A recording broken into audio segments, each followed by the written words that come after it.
I did not have it on my bingo card as far as the possible ways to take down Gavin Newsom and his political career. I did not have diapers on there. Didn't see it coming. Didn't see this coming, but thanks to something that we see so rarely in local media nowadays, something you probably wouldn't recognize if you saw it again. Well, you're about to see it again. It's called journalism. And there's this one reporter up in Sacramento who just won't let the diaper story go. And now, this might be it. This might be the one that could take down Gavin Newsom. 40 million diapers, as many diapers will be distributed this year as Californians. That was Governor Gavin Newsom about 2 months ago at a press conference announcing California's new free diaper program and a multi-million-dollar contract with the nonprofit Baby to Baby. But immediately critics pointed out that his wife, Jennifer Siebel Newsom, also had a relationship with at least one of the co-CEOs. Sits on Jen's board of directors. Gavin Newsom is claiming there was this huge, rigorous process to figure out which group to partner with for this free diaper program. But was it really a rigorous process if you're best friends with the CEO of this company? So we did a little fact check, and you should definitely go check out the story we did last month. But we could only go so far.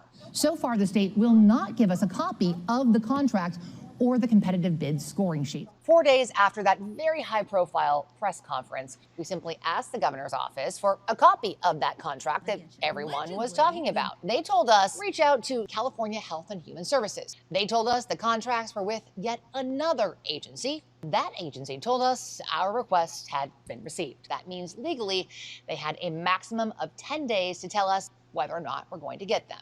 Exactly 10 days later, now 14 days after the press conference, the state replies, citing an unusual circumstance clause in the California Public Records Act, giving them another 14 days to decide if these are disclosable records. California law clearly states any executed contract is a public record, and so are competitive bid scoring sheets. Fast forward 14 more days. Spoiler alert, they are disclosable records, but the state would need another 3 to 4 weeks to get us copies. Translation, the state waited 24 days to promptly notify us that it would need another 28 days to get us a copy of that contract that the governor announced nearly 2 months ago. A competitive bidding process. Then, the day we were finally supposed to get the records, July 3rd, a state holiday, the Newsom administration told us they would need 2 more weeks.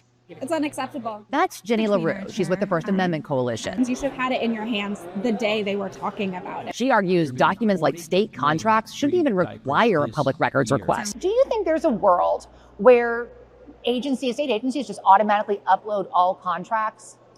I think there's a world where we make them do that. That's State Senator Tom Umberg. He knows a bit about this issue. Thank you, Assemblymember Pacheco, for bringing lots and lots of attention to this subject. The Senate Judiciary Chair was instrumental in gutting a bill that would have let state agencies charge you hourly fees and even sue someone for requesting public information. People shouldn't have to pay to get information from public officials. Now, the amended version of the bill does give agencies even more time to respond to your public records request. Assemblywoman Pacheco argues they need it. Agencies across the state are experiencing a sharp increase in requests that are exceptionally broad. Meanwhile, we're still waiting for that baby-to-baby contract, now 60 days and counting. And here we are. For CBS California Investigates, I'm Julie Watts. Fantastic work there. I hope that she keeps going. I hope nothing happens to her. She gets fired or something, because this is big. It doesn't seem big. It's just diapers. It's just a few $1,000,000, right?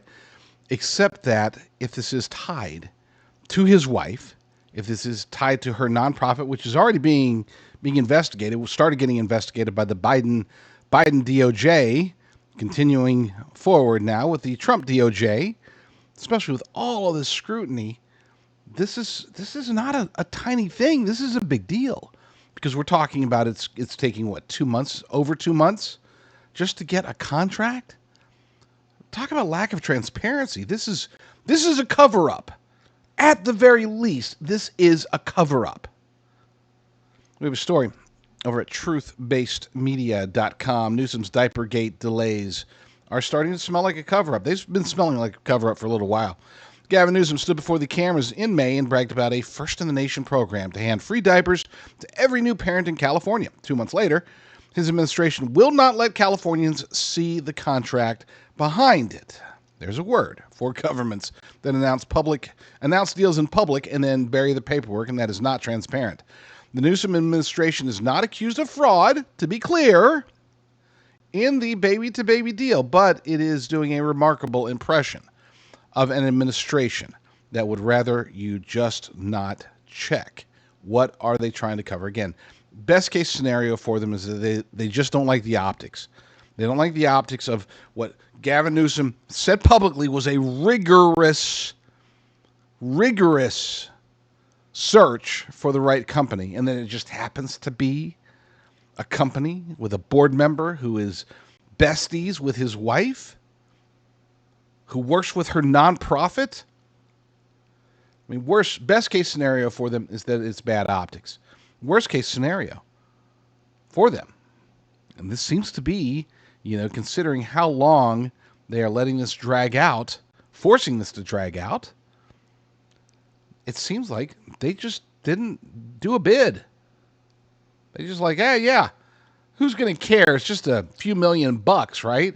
We deal with billions here in California. Why is anybody going to care about diapers? Oh, like they're going to come after our diaper program? Nah, go ahead. Just give it to your buddy. I am not accusing them of doing exactly that, but I'm just saying it wouldn't surprise me if that's exactly how it went down. And kudos to CBS California for doing this. Again, it would be ironic if the legacy media that has defended and protected him for decades now would be the one that actually ends up taking him down. Delay after delay after delay. There's something here. When there's smoke, there's probably fire, right? We know that. Well, this is very, very smoky. As smoky as it gets. And I would argue, just saying, I would argue that this could be the one. This could be that thing that finally takes down Gavin Newsom. This is it. I'm telling you, this is it.